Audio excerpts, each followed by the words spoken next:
You'd never guess that a single tofu ball has supported 3 generations of one family. It's true. In a small, out-of-the-way county tucked into colorful Guizhou province, there's a humble little stall that sold nothing but tofu balls for 3 generations. Word has it that one bite of these tofu balls is enough to hook you instantly, thanks to a recipe and secret technique passed down from the grandfather himself. First, to make a great tofu ball, you need a block of good firm tofu, specifically tofu set with brine. Whatever you do, don't use soft or silken tofu, or your balls won't hold their shape when fried. Next, crumble the tofu by hand. This is where the real tofu frying engineering begins. Crumble the tofu until it's fine and even. For about 2 pounds of tofu, mix in 3 grams of baking soda and 4 grams of salt. Then season. Mix all the seasonings in thoroughly so the flavor spreads evenly.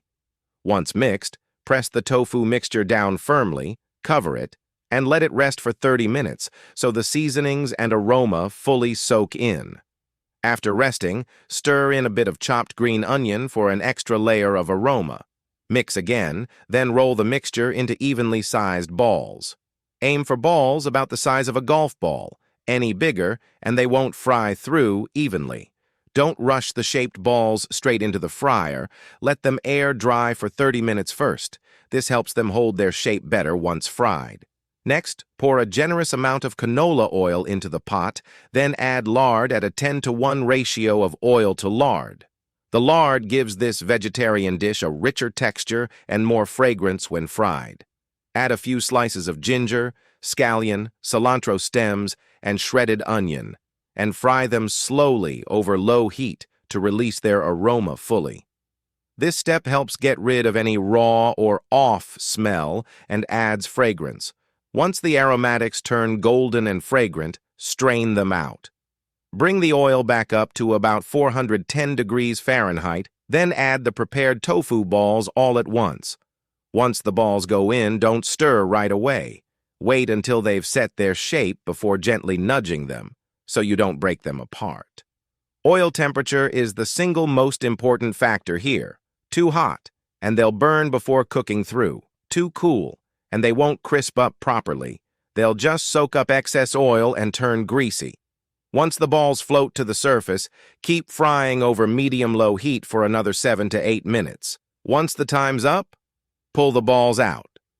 If you're prepping in bulk, you can stop here and freeze them as a half-cooked product to speed up service later. Let the fried balls cool naturally before frying them a second time. While they cool, let's make the signature filling. In a pan, add 30 grams of dried Erjingtiao chilies for aroma and 20 grams of bird's eye chilies for heat. Together, they give you the perfect balance of fragrance and spice. Toast the chilies over low heat. The goal of toasting is to bring out the chili's aroma and deepen their fragrance. Once they're dry and brittle, set them aside to grind later.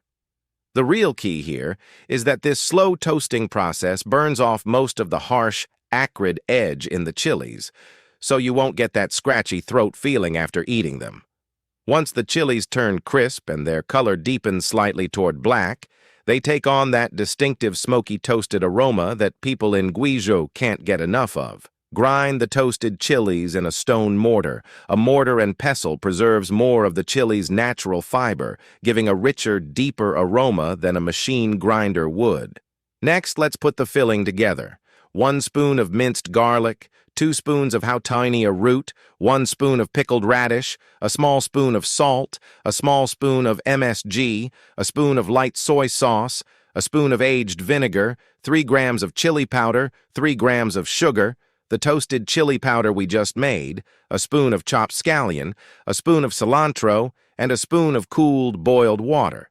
Mix all the seasonings together, and there you have it, a bowl of mouth-watering, irresistibly fragrant tofu ball filling.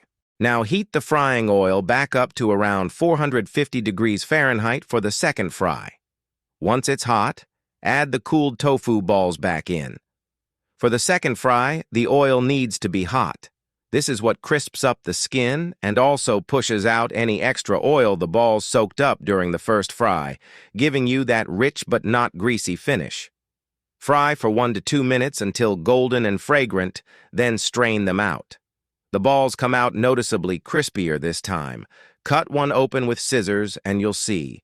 Crispy outside, tender inside, and perfectly hollow in the center. Spoon in 2 generous scoops of that filling we made earlier, and there you have it.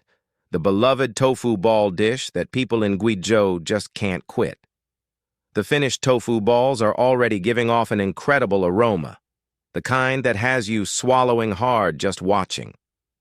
Take a bite. Crispy tofu skin, tender inside, and that burst of juicy filling. Honestly, there's only one word for it.